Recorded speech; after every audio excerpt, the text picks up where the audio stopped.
ਵਾਹਿਗੁਰੂ ਜੀ ਕਾ ਖਾਲਸਾ ਵਾਹਿਗੁਰੂ ਜੀ ਕੀ ਫਤਿਹ। ਤੀਨੇ ਤਾਪ ਨਿਵਾਰਨ ਹਾਰਾ, ਦੁਖੰਤਾ ਸੁਖ ਰਾਸ, ताको बिघन ना को लागे, जाकी प्रभ आगे अरदास।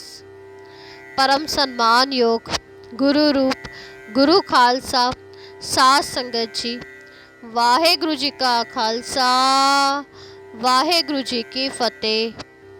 गुरु महाराज जी ने समय समय संगत दे दुख कलेश मिटान वास्ते कई प्रकार दे कोतक कीते ਅਤੇ ਕਈ ਸਥਾਨ ਪ੍ਰਕਟ ਕੀਤੇ।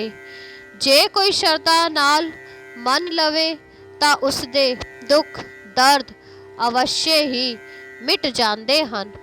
ਜਿਸ ਤਰ੍ਹਾਂ ਸ਼੍ਰੀ ਗੁਰੂ ਅੰਗਦ ਦੇਵ ਜੀ ਨੇ ਸੰਗ ਸਾਹਿਬ ਗੁਰਦੁਆਰਾ ਜੋ ਅੰਮ੍ਰਿਤਸਰ ਦੇ ਲਾਗੇ ਹੈ ਸੰਗਤਾਂ ਵਾਸਤੇ ਬਣਾਇਆ ਅਤੇ ਵਚਨ ਕੀਤਾ, ਜਿਹੜਾ ਇੱਕ ਜਪਜੀ ਸਾਹਿਬ ਜੀ ਦਾ ਸ਼ਰਧਾ ਸਹਿਤ ਪਾਠ ਕਰਕੇ ਬਾਬਾ ਬੁੱਢਾ ਜੀ ਦੁਆਰਾ ਬਣਾਈ ਗਈ ਸੰਗ ਵਿੱਚੋਂ ਨਿਕਲ ਜਾਏਗਾ, ਉਸ ਦੀ 84 ਕੱਟੀ ਜਾਏਗੀ।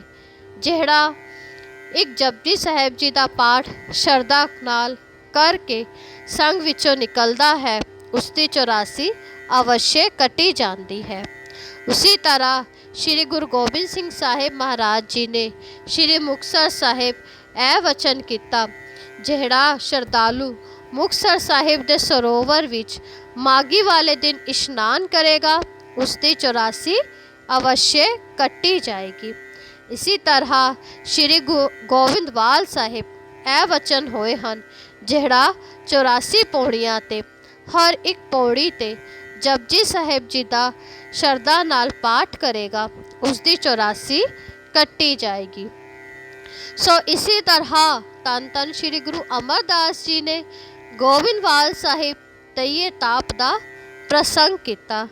ਸੋ ਸਾਧ ਸੰਗਤ ਜੀ, ਜਿਹੜੀ ਕਥਾ ਆਪ ਜੀ ਦਾਸ ਦੁਆਰਾ ਸੁਣੋਗੇ, ਜੋ ਇਸ ਕਥਾ ਨੂੰ ਸੁਣੇਗਾ ਅਤੇ ਸੁਣਾਏਗਾ, ਉਸ ਦੀ ਦੁੱਖ ਦਰਦ ਕਲੇਸ਼ ਦੂਰ ਹੋਵਾਂਗੇ। ਉਸ ਨੂੰ ਕਿਸੇ ਵੀ ਪ੍ਰਕਾਰ ਦਾ ਤਾਪ ਹੋਏਗਾ ਤੇ ਛੱਡ ਕੇ ਚਲਾ ਜਾਏਗਾ। ਸੋ ਸਾਧ ਸੰਗਤ ਜੀ, ਆਓ ਆਪਾਂ ਬੜੇ ਪ੍ਰੇਮ ਅਤੇ ਸ਼ਰਧਾ ਨਾਲ ਇਹ ਕਥਾ ਸਰਵਨ ਕਰੀਏ ਤੇ ਆਪਣੇ ਦੁੱਖਾਂ ਕਲੇਸ਼ਾਂ ਨੂੰ ਹਮੇਸ਼ਾ ਲਈ ਦੂਰ ਕਰੀਏ। ਇੱਕ ਦਿਨ ਧੰਨ ਧੰਨ ਸ਼੍ਰੀ ਗੁਰੂ ਅਮਰਦਾਸ ਜੀ ਰਾਤ ਦੇ ਸਮੇਂ ਆਪਣੇ ਬਿਸਤਰੇ ਤੇ ਵਿਸ਼ਰਾਮ ਕਰ ਰਹੇ ਸੀ। ਇੱਕ ਇਸਤਰੀ ਸਾਰੇ ਨਗਰ ਨੂੰ ਸੁਣਾ ਕੇ ਕੂਕ ਪੁਕਾਰ ਕਰ ਰਹੀ ਸੀ। ਗੁਰੂ ਜੀ ਨੇ ਜਦ ਉਸ ਦੀ ਆਵਾਜ਼ ਸੁਣੀ ਤਾਂ ਉਹਨਾਂ ਦੀ ਅੱਖਾਂ ਖੁੱਲ੍ਹ ਗਈਆਂ। ਸੁਖਦਾਤੇ ਆਪਣੇ ਸੇਵਕ ਨੂੰ ਕਹਿਣ ਲੱਗੇ, ਇਹ ਅਚਾਨਕ ਕੌਣ ਚੀਖ ਰਿਹਾ ਹੈ? ਕਿਸ ਕਾਰਨ ਇਸ ਔਰਤ ਨੇ ਦੁੱਖ ਪਾਇਆ ਹੈ? ਇਹ ਸੁਣ ਕੇ ਭਾਈ ਬੱਲੂ ਜੀ ਨੇ ਕਿਹਾ, ਪੁੱਤਰ ਪੁੱਤਰ ਕਰਕੇ ਵਿਰਲਾਪ ਕਰ ਰਹੀ ਹੈ। ਉਸਦੇ ਪੁੱਤਰ ਨੂੰ ਕੀ ਹੋਇਆ ਹੈ? ਕੁਝ ਵੀ ਜਾਣਿਆ ਨਹੀਂ ਜਾ ਸਕਦਾ। ਪੁੱਤਰ ਦੁਖੀ ਹੈ ਕਿ ਉਸਦੀ ਮ੍ਰਿਤਿੂ ਹੋ ਗਈ ਹੈ। ਗੁਰੂ ਜੀ ਨੇ ਕਿਹਾ, ਜਾ ਕੇ ਖਬਰ ਲਿਆਓ, ਕਿਉਂ ਦੁਖੀ ਹੋਈ ਹੈ? ਤੁਸੀਂ ਆ ਕੇ ਮੈਨੂੰ ਦੱਸੋ। ਗੁਰੂ ਜੀ ਦੀ ਆਗਿਆ ਸੁਣ ਕੇ ਭਾਈ ਬੱਲੂ ਜੀ ਚਲੇ ਗਏ। ਉੱਥੇ ਜਾ ਕੇ ਉਸ ਔਰਤ ਦੇ ਮਰੇ ਹੋਏ ਪੁੱਤਰ ਨੂੰ ਦੇਖਿਆ। ਸਭ ਤਰ੍ਹਾਂ ਨਾਲ ਪੁੱਛ ਕੇ ਉਸਨੇ ਗੁਰੂ ਜੀ ਦੇ ਪਾਸ ਆ ਕੇ ਦੱਸਿਆ, ਵਿਧਵਾ ਔਰਤ ਦਾ ਕੇਵਲ ਇੱਕ ਪੁੱਤਰ ਹੀ ਸੀ। ਤਈਆ ਤਾਪ ਨੇ ਉਸਨੂੰ ਬਹੁਤ ਦੁੱਖ ਦੇ ਕੇ ਨਿਰਬਲ ਕਰਕੇ ਮਾਰ ਦਿੱਤਾ। ਇਹ ਸੁਣ ਕੇ ਗੁਰੂ ਜੀ ਨੇ ਕਿਹਾ, ਜਦ ਸਵੇਰ ਸਾਹਿਬ ਹੋਏਗੀ ਤਾਂ ਇਸ ਦਾ ਮਰਿਆ ਹੋਇਆ ਪੁੱਤਰ ਜਿੰਦਾ ਹੋ ਜਾਏਗਾ। ਹੁਣ ਉਸਨੂੰ ਕਹਿ ਦਿਓ ਵਿਰਲਾਪ ਨਾ ਕਰੇ। ਤਈਆ ਤਾਪ ਨੂੰ ਅਸੀਂ ਕੈਦ ਵਿੱਚ ਬੰਨ ਲੈਂਦੇ ਹਾਂ। ਇਹ ਸੁਣ ਕੇ ਭਾਈ ਬੱਲੂ ਜੀ ਨੇ ਉਸ ਔਰਤ ਨੂੰ ਰੋਣ ਤੋਂ ਹਟਾ ਦਿੱਤਾ। ਜਦ ਸਵੇਰ ਸਾਹਿਬ ਹੋਈ ਤਾਂ ਉਹ ਔਰਤ ਆਪਣੇ ਮਰੇ ਹੋਏ ਪੁੱਤਰ ਨੂੰ ਗੁਰੂ ਜੀ ਕੋਲ ਲੈ ਕੇ ਆਈ। ਗੁਰੂ ਜੀ ਨੇ ਉੱਠ ਕੇ ਉਸਨੂੰ ਆਪਣਾ ਚਰਨ ਛੁਆਇਆ। ਬਾਲਕ ਫੌਰਨ ਜੀਵਿਤ ਹੋ ਗਿਆ। ਫਿਰ ਗੁਰੂ ਜੀ ਨੇ ਤਈਆ ਤਾਪ ਨੂੰ ਬੁਲਾਇਆ। ਉਸ ਦਾ ਬਾਲਕ ਵਾਂਗ ਸਰੀਰ ਬਣਾ ਦਿੱਤਾ। ਉਸਦੇ ਪੈਰਾਂ ਵਿੱਚ ਜੰਜੀਰ ਪਾ ਦਿੱਤੀ ਅਤੇ ਗਲੇ ਵਿੱਚ ਪੱਟਾ ਪਾ ਦਿੱਤਾ। ਦੋਨਾਂ ਹੱਥਾਂ ਨੂੰ ਹੱਥਕੜੀਆਂ ਮਾਰ ਦਿੱਤੀਆਂ ਅਤੇ ਲੋਹੇ ਦੇ ਪਿੰਜਰੇ ਵਿੱਚ ਪਾ ਕੇ ਉਸ ਨੂੰ ਟਿਕਾ ਦਿੱਤਾ। ਅਤੇ ਗੁਰੂ ਜੀ ਨੇ ਕਿਹਾ, ਇਸਨੇ ਸਾਡਾ ਡਰ ਨਹੀਂ ਮੰਨਿਆ। ਇਸਨੇ ਨਗਰ ਵਿੱਚ ਆ ਕੇ ਹੁਕਮ ਅਦੁਲੀ ਕੀਤੀ ਹੈ। ਇੱਕ ਵਿਧਵਾ ਦੇ ਬਾਲਕ ਨੂੰ ਹੀ ਮਾਰ ਦਿੱਤਾ। ਅਸੀਂ ਇਹ ਪ੍ਰਣ ਕੀਤਾ ਸੀ, ਸਾਡੇ ਹੁੰਦਿਆਂ ਕੋਈ ਵੀ ਪੁੱਤਰ ਆਪਣੇ ਮਾਪਿਓ ਦੇ ਹੁੰਦਿਆਂ ਨਹੀਂ ਮਰੇਗਾ, ਪਰ ਇਸਨੇ ਸਾਡੇ ਪ੍ਰਣ ਨੂੰ ਕੁਛ ਸਮਝਿਆ ਹੀ ਨਹੀਂ। ਮਾਤਾ ਪਿਤਾ ਦੇ ਹੁੰਦਿਆਂ ਇੱਕ ਪੁੱਤਰ ਨੂੰ ਹੀ ਮਾਰ ਦਿੱਤਾ। ਇੱਕ ਰੋਗ ਨੂੰ ਜੇ ਅਸੀਂ ਸਖਤ ਸਜ਼ਾ ਦੇਵਾਂਗੇ ਤਾਂ ਫਿਰ ਸਾਡੇ ਨਗਰ ਵਿੱਚ ਹੋਰ ਕੋਈ ਰੋਗ ਨਹੀਂ ਆਵੇਗਾ। ਇਹ ਪਿੰਜਰੇ ਵਿੱਚ ਪਿਆ ਰਹੇਗਾ ਅਤੇ ਗੋਬਿੰਦਵਾਲ ਨਗਰੀ ਨਿਡਰ ਹੋ ਕੇ ਰਹੇਗੀ। ਇਸ ਤਰ੍ਹਾਂ ਕਹਿ ਕੇ ਆਪਣੇ ਦਰਵਾਜ਼ੇ ਵਿੱਚ ਰਖਵਾ ਲਿਆ। ਜਦ ਕਈ ਮਹੀਨੇ ਬੀਤ ਗਏ ਤਾਂ ਉਹ ਗੁਰੂ ਜੀ ਦੇ ਬਚਨਾਂ ਰੂਪੀ ਜੰਜੀਰ ਨਾਲ ਬੰਨਿਆ ਰਿਹਾ। ਬਹੁਤ ਭੁੱਖਾ ਹੋ ਗਿਆ, ਕੋਈ ਭੋਜਨ ਨਹੀਂ ਸੀ ਲਿਆ। ਉਸਦੇ ਸਰੀਰ ਦੇ ਅੰਗ ਬਹੁਤ ਦੁਰਬਲ ਹੋ ਗਏ ਸੀ। ਗੁਰੂ ਜੀ ਦੇ ਸਿੱਖਾਂ ਨੂੰ ਵੰਦਨਾ ਕਰਦਾ ਸੀ ਅਤੇ ਕਹਿੰਦਾ ਸੀ, ਕੋਈ ਐਸਾ ਪਰਉਪਕਾਰੀ ਆਵੇ ਜਿਹੜਾ ਦਇਆ ਕਰਕੇ ਮੈਨੂੰ ਛੁਡਵਾ ਦੇਵੇ। ਪੁਰਾਣੇ ਸੇਵਕ ਪਾਸ ਜਾਂਦੇ ਸੀ, ਦੁਖੀ ਦੇਖਦੇ ਸੀ, ਪਰ ਉਸਦੇ ਵਾਸਤੇ ਕੋਈ ਕੁਛ ਨਹੀਂ ਕਹਿੰਦਾ ਸੀ। ਇੱਕ ਵਾਰ ਡੱਲੇ ਪਿੰਡ ਦੇ ਕੁਝ ਸਿੱਖ ਗੁਰੂ ਜੀ ਦੇ ਦਰਸ਼ਨਾਂ ਵਾਸਤੇ ਆਏ। ਕਈ ਪ੍ਰਕਾਰ ਦੇ ਨਜ਼ਰਾਨੇ ਭੇਟ ਕਰਕੇ ਸ਼੍ਰੀ ਸਤਿਗੁਰੂ ਜੀ ਦੇ ਕਮਲ ਮੁਖ ਦੇ ਦਰਸ਼ਨ ਕੀਤੇ ਅਤੇ ਵੰਦਨਾ ਕਰਕੇ ਕੋਲ ਹੋ ਕੇ ਬੈਠ ਗਏ।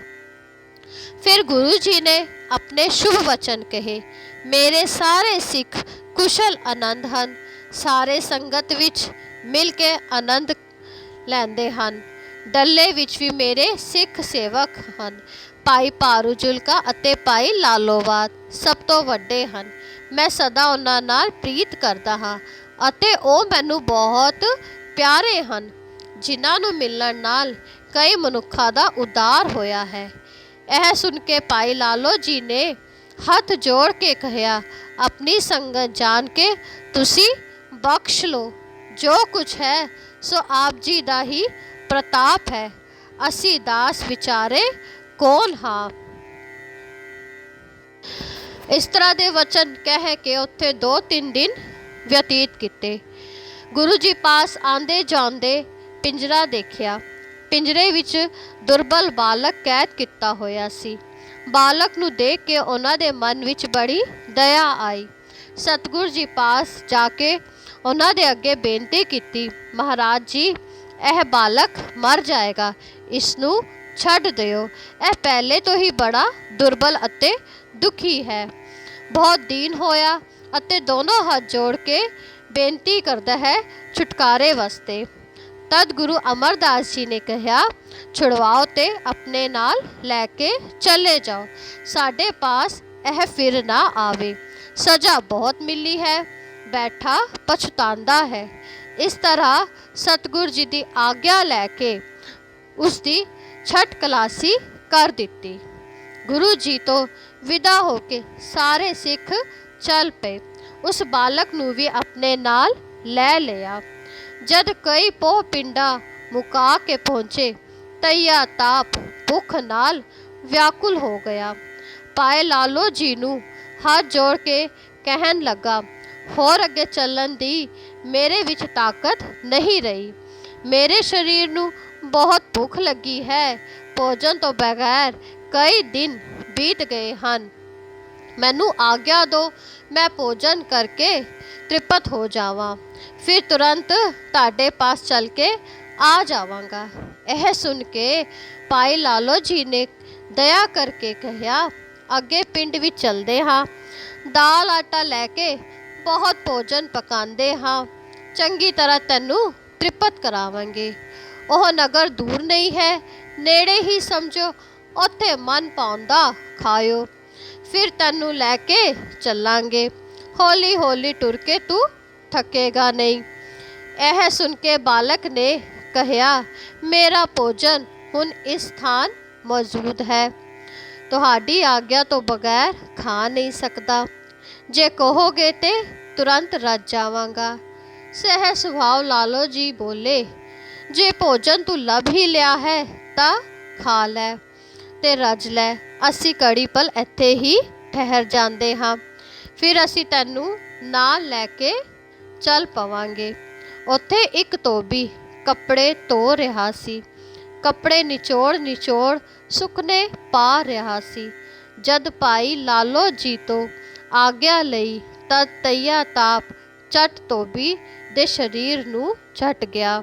ਧੋਬੀ ਕੰਬਦਾ ਹੋਇਆ ਡਿੱਗ ਪਿਆ। ਉਸਦਾ ਸਾਰਾ ਸਰੀਰ ਪੀੜ ਕਰਨ ਲੱਗਾ। ਉਸਦਾ ਖੂਨ ਇਸ ਤਰ੍ਹਾਂ ਨਿਚੋੜ ਲਿੱਤਾ ਜਿਸ ਤਰ੍ਹਾਂ ਧੋਬੀ ਕੱਪੜੇ ਤੋਂ ਜਲ ਨਿਚੋੜਦਾ ਹੈ। ਉਸਨੇ ਘੜਾ ਤੋੜ ਕੇ ਠੀਕਰਾ ਭਰਿਆ ਅਤੇ ਭਾਈ ਲਾਲੋ ਜੀ ਪਾਸ ਲੈ ਆਇਆ। ਵੇਖ ਲੋ, ਮੇਰਾ ਤੇ ਇਸ ਪ੍ਰਕਾਰ ਦਾ ਭੋਜਨ ਹੈ। ਬਹੁਤ ਸਮੇਂ ਤੋਂ ਬਹੁਤ ਭੁੱਖਾ ਸੀ। ਇਹ ਪੀ ਕੇ ਇੱਕ ਸਮੇਂ ਰੱਜ ਜਾਵਾਂਗਾ। ਆਪ ਜੀ ਦੀ ਕਿਰਪਾ ਹੋਈ ਹੈ, ਮੈਨੂੰ ਬਚਾਇਆ ਹੈ, ਵੱਡੇ ਬੰਧਨਾਂ ਤੋਂ ਮੈਨੂੰ ਖੋਲ ਛੁਡਵਾਇਆ ਹੈ। ਇਹ ਵੇਖ ਕੇ ਅਤੇ ਸੁਣ ਕੇ ਭਾਈ ਲਾਲੋ ਜੀ ਹਿਰਦੇ ਵਿੱਚ ਬਹੁਤ ਡਰ ਗਏ। ਫੜਿਆ ਹੋਇਆ ਸੀ, ਪਿੰਜਰੇ ਵਿੱਚੋਂ ਮੈਂ ਕਢਵਾ ਦਿੱਤਾ। ਇਹ ਇੰਨੀ ਵੱਡੀ ਬਲਾ ਹੈ, ਮੈਂ ਤੇ ਕੁਝ ਨਹੀਂ ਜਾਣਦਾ ਸੀ। ਭਿਆਨਕ ਕਰਮਾਂ ਵਾਲਾ ਆਪਣੇ ਨਾਲ ਲੈ ਕੇ ਆ ਗਿਆ। ਭਾਈ ਲਾਲੋ ਜੀ ਨੇ ਤਈਅਤ ਆਪ ਨੂੰ ਕਿਹਾ, ਚੱਲ ਪਿੱਛੇ ਮੁੜ, ਤੈਨੂੰ ਗੁਰੂ ਜੀ ਦੇ ਦਰਵਾਜ਼ੇ ਤੇ ਹੀ ਲੈ ਕੇ ਚੱਲਾਂ। ਤੂੰ ਜੀਵਨ ਨੂੰ ਦੁੱਖ ਦੇਣ ਵਾਲਾ ਵੱਡਾ ਪਾਪੀ ਹੈ, ਮਨੁੱਖ ਨੂੰ ਵਿਆਕੁਲ ਕਰਕੇ ਮਹਾ ਦੁਖੀ ਕਰਦਾ ਹੈ। ਗੁਰੂ ਜੀ ਤੈਨੂੰ ਕੈਦ ਰੱਖਾਂਗੇ, ਫਿਰ ਲਹੂ ਦਾ ਭੋਜਨ ਕਿੱਥੋਂ ਪ੍ਰਾਪਤ ਕਰੇਗਾ। ਇਹ ਸੁਣ ਕੇ ਤਈਆ ਤਾਂ ਬਹੁਤ ਡਰ ਗਿਆ ਅਤੇ ਬੇਨਤੀ ਕੀਤੀ, ਹੁਣ ਤੁਸੀਂ ਗੁਰੂ ਜੀ ਪਾਸ ਮੈਨੂੰ ਨਾ ਲੈ ਕੇ ਜਾਓ। ਮੈਂ ਆਪ ਜੀ ਦੇ ਹੁਕਮ ਅਨੁਸਾਰ ਚੱਲਾਂਗਾ। ਜਿਸ ਤਰ੍ਹਾਂ ਕਹੋਗੇ ਉਸ ਤਰ੍ਹਾਂ ਕੰਮ ਕਰਾਂਗਾ। ਹੁਣ ਤੋਂ ਅੱਗੇ ਇਹ ਪ੍ਰਸੰਗ ਜਿਹੜਾ ਮੇਰੇ ਤੇ ਤੁਹਾਡੇ ਤੇ ਦਰਮਿਆਨ ਹੋਇਆ ਹੈ, ਜਿਹੜਾ ਵੀ ਇਸ ਕਥਾ ਨੂੰ ਸੁਣੇਗਾ ਅਤੇ ਸੁਣਾਵੇਗਾ ਅਤੇ ਸ਼੍ਰੀ ਗੁਰੂ ਅਮਰਦਾਸ ਜੀ ਦੇ ਨਾਮ ਨੂੰ ਧਿਆਵੇਗਾ, ਉੱਥੇ ਮੈਂ ਜ਼ਿਆਦਾ ਦੁੱਖ ਨਹੀਂ ਦਵਾਂਗਾ। ਇਹ ਪ੍ਰਸੰਗ ਸੁਣ ਕੇ ਮੈਂ ਰੋਗੀ ਨੂੰ ਝਟ ਛੱਡ ਕੇ ਚਲਾ ਜਾਵਾਂਗਾ। ਕਿਰਪਾ ਕਰਕੇ ਮੈਨੂੰ ਹੁਣ ਛੱਡ ਜਾਵੋ। ਆਪਣੇ ਵੱਲੋਂ ਕੀਤੇ ਉਪਕਾਰ ਨੂੰ ਹੁਣ ਖਤਮ ਨਾ ਕਰੋ। ਭਾਈ ਲਾਲੋ ਜੀ ਨੇ ਉਸਦੀ ਬੇਨਤੀ ਸੁਣੀ ਅਤੇ ਉਸਨੂੰ ਛੋੜ ਦਿੱਤਾ। ਇਸ ਤਰ੍ਹਾਂ ਗੁਰੂ ਜੀ ਦੇ ਕੈਦ ਵਿੱਚੋਂ ਤਈਆ ਤਾਪ ਛੁੱਟ ਗਿਆ। ਫਿਰ ਉਹ ਬਾਅਦ ਵਿੱਚ ਗੋਬਿੰਦਵਾਲ ਦੇ ਅੰਦਰ ਨਹੀਂ ਗਿਆ। ਉਹ ਗੁਰੂ ਜੀ ਦੇ ਨਾਮ ਤੋਂ ਹੀ ਡਰ ਜਾਂਦਾ ਸੀ। ਇਸੇ ਤਰ੍ਹਾਂ ਸਾਰੇ ਰੋਗਾਂ ਨੂੰ ਡਰਾਇਆ। ਗੁਰੂ ਜੀ ਦੀ ਨਗਰੀ ਵਿੱਚ ਫਿਰ ਕੋਈ ਰੋਗ ਨਾ ਆਇਆ। ਸਾਧ ਸੰਗਤ ਜੀ, ਕਈ ਲੋਕ ਇਸ ਕਥਾ 'ਤੇ ਬਹੁਤ ਤਰਕ ਕਰਦੇ ਹਨ। ਜੇ ਕਿਸੇ ਨੂੰ ਕੋਈ ਸ਼ੰਕਾ ਹੈ ਤਾਂ ਉਹ ਗੋਬਿੰਦਵਾਲ ਸਾਹਿਬ ਜੀ ਦੇ ਦਰਸ਼ਨ ਕਰ ਸਕਦਾ ਹੈ। ਉੱਥੇ SGPC ਵੱਲੋਂ ਬਹੁਤ ਵੱਡਾ ਬੋਰਡ ਲਗਾਇਆ ਗਿਆ ਹੈ, ਜਿੱਥੇ ਇਸ ਕਥਾ ਦਾ ਵਿਖਿਆਨ ਕੀਤਾ ਗਿਆ ਹੈ। ਜਿਹੜਾ ਇਸ ਕਥਾ ਨੂੰ ਦਿਨ ਵਿੱਚ 3-4 ਵਾਰ ਕਰਦਾ ਹੈ, ਸੁਣਦਾ ਹੈ ਅਤੇ ਅੱਗੇ ਸੁਣਾਉਂਦਾ ਹੈ ਅਤੇ ਸ਼੍ਰੀ ਗੁਰੂ ਅਮਰਦਾਸ ਜੀ ਦੇ ਨਾਮ ਨੂੰ ਧਿਆਉਂਦਾ ਹੈ, ਉੱਥੇ ਦੁੱਖ ਦਲਿੱਦਰ ਰੋਗ ਨਹੀਂ ਰਹਿੰਦੇ। ਉੱਥੇ ਹਰ ਪ੍ਰਕਾਰ ਦਾ ਤਾਪ ਛੱਡ ਕੇ ਚਲਾ ਜਾਂਦਾ ਹੈ। ਸੋ ਸਾਧ ਸੰਗਤ ਜੀ, ਇਹ ਸੀ ਧੰਨ ਧੰਨ ਸ਼੍ਰੀ ਗੁਰੂ ਅਮਰਦਾਸ ਜੀ ਦੀ ਤਈਏ ਤਾਪ ਦੀ ਕਥਾ। ਦਾਸ ਨੂੰ ਆਗਿਆ ਬਖਸ਼ੋ। ਵਾਹਿਗੁਰੂ ਜੀ ਕਾ ਖਾਲਸਾ, ਸ਼੍ਰੀ ਵਾਹਿਗੁਰੂ ਜੀ ਕੀ ਫਤਿਹ।